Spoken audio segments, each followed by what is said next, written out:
If you've ever wondered what a $120,000 kitchen remodel would actually look like, you've come to the right place.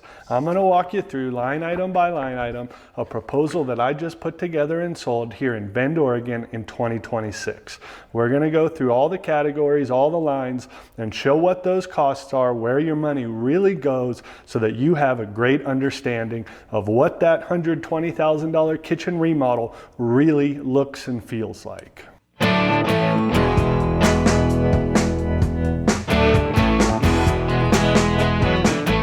I'm Josh Kogler with Rockin General Contracting here in Bend, Oregon. We focus on high quality remodels, additions, and ADUs. Today, I'm not going to be giving you some ranges on what different projects could cost, but instead I'm going to specifically go through a job that we are going to be building line item by line item with all the descriptions to show you exactly what goes into building a kitchen remodel. The first step of any project is going to be protection. We want to protect everything in the home that isn't planning on getting replaced. Rule number one, right? Do no harm. We don't want to do any harm to any of the items that aren't already on the list to get replaced. This job, that's going to be pretty small scale in comparison of a lot of jobs. The reason for that is we're replacing all the flooring in the common areas, all the cabinets, all the kitchen countertops, and all the appliances and fixtures. That leaves very little to protect. But what we will be doing is protecting the threshold of the front door. We'll be installing zip walls over the doors to the bedrooms to try to keep dust out of there. And then we'll be setting up ventilation as well as air scrubbers in that common area to do everything we can to minimize the impact of that dust. The next step is demolition. Got to get all the old out before we can bring the new in.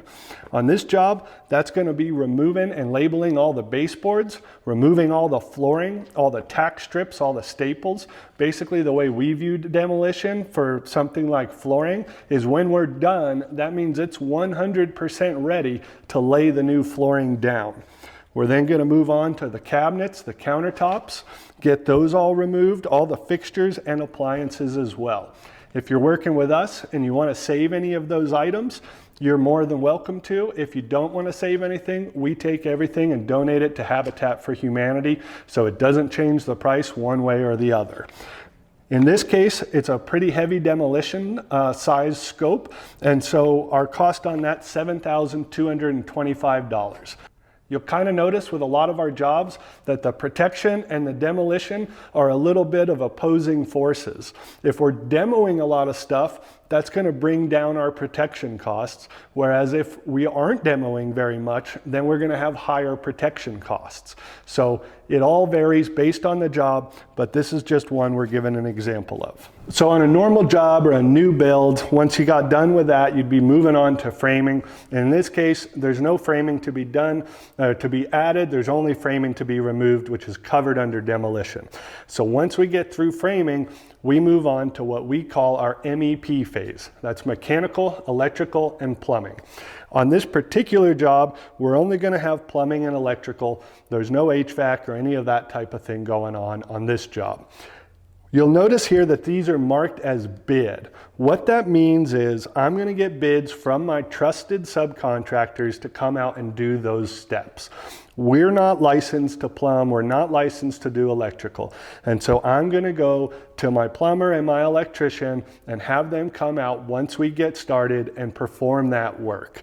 I want to have some kind of budget number in here for you as the homeowner so you don't have 12 other things as variables to try to keep track of. This gives us a quality budget number based on past jobs that I feel comfortable with.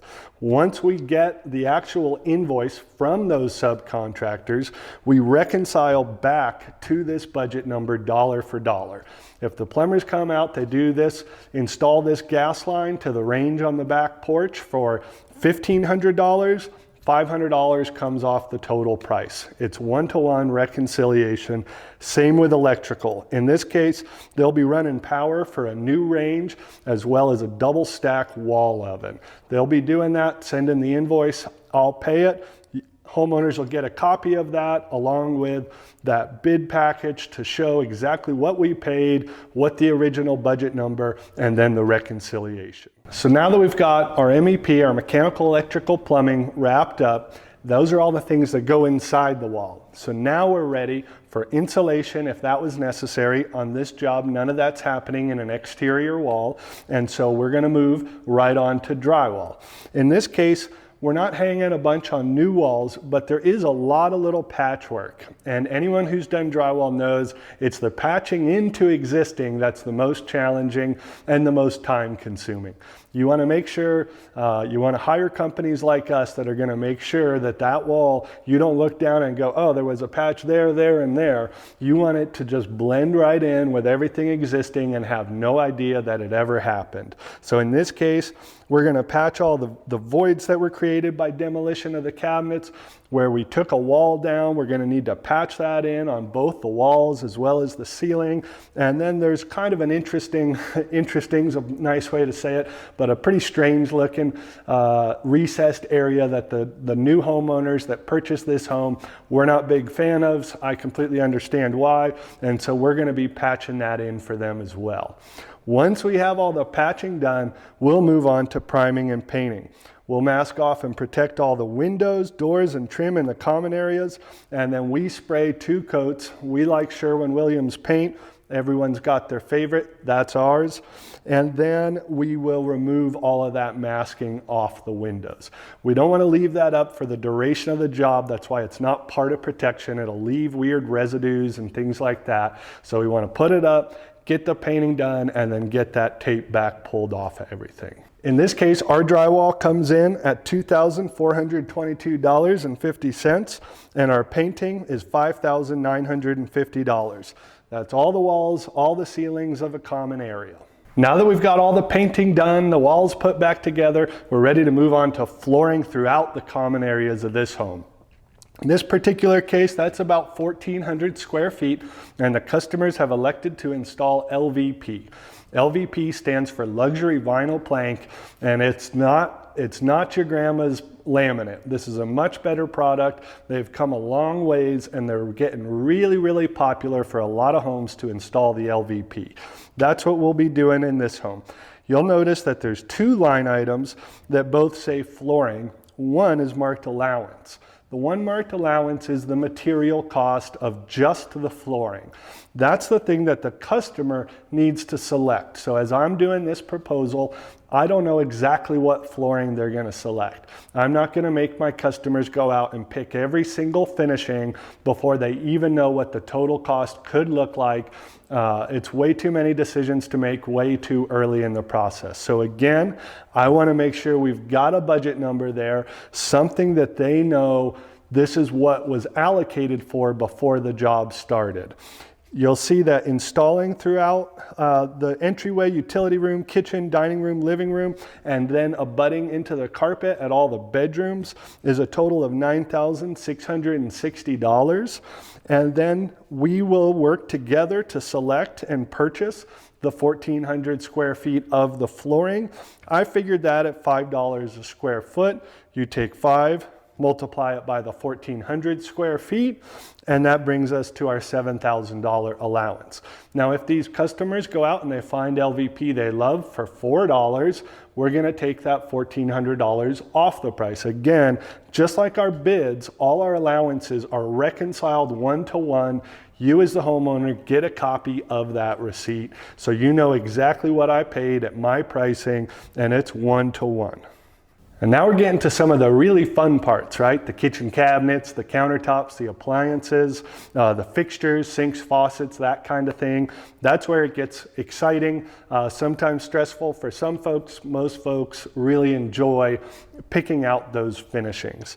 So you'll notice that we've got it laid out just the same as flooring. We've got an allowance for the actual material, and then we've got our cost to install it. So again, customers don't know exactly what cabinets they're going to pick, but I know based on telling them, here's our more big box store, non-custom, but all plywood boxes, so high quality stainless steel, soft close drawer slides, all of that good stuff, but it's not your European frameless. All of that kind of stuff is going to be way more expensive, more than double this price.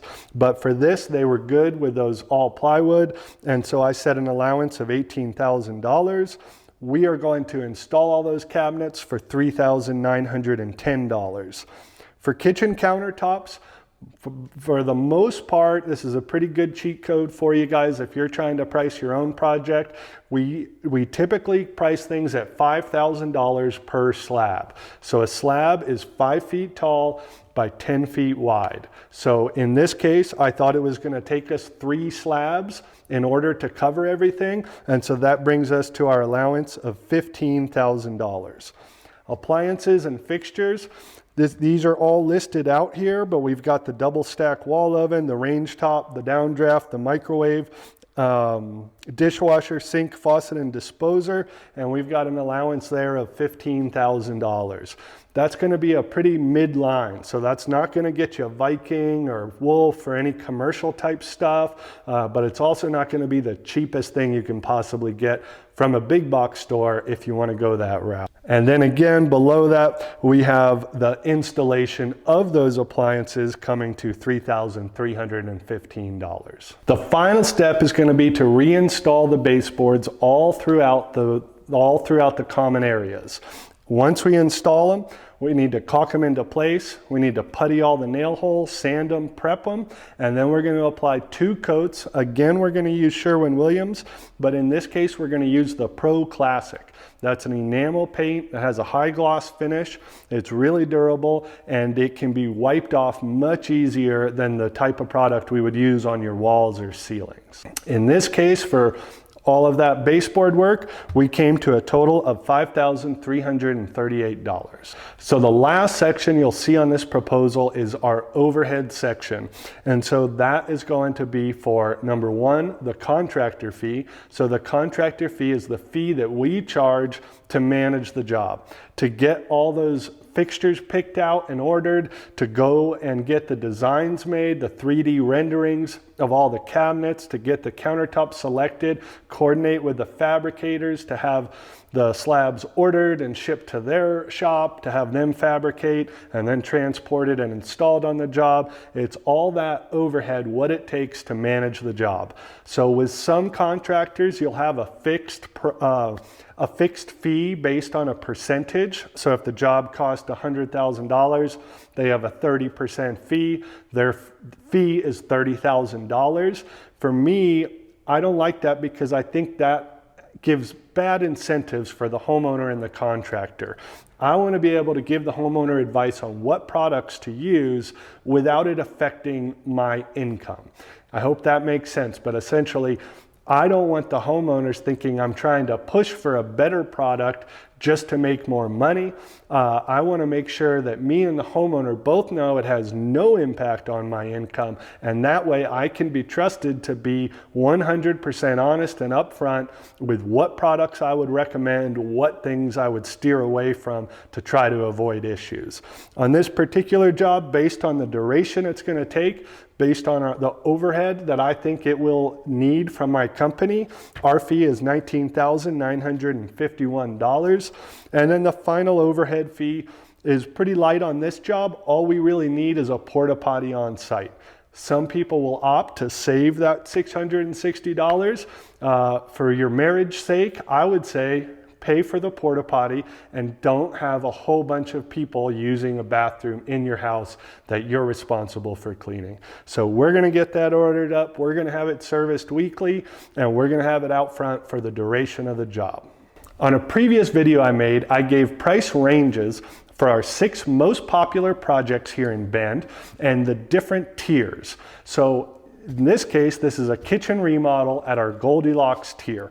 In that video, I said that a Goldilocks kitchen will cost you $100,000 to $150,000. Sure enough, we came in at $119,706.50. So I think those tiers were pretty good in that last video. You might want to check it out. If you live here in Bend, you want to work with us, please feel free to reach out. I'm Josh at rockinkgc.com. You can get a hold of me there.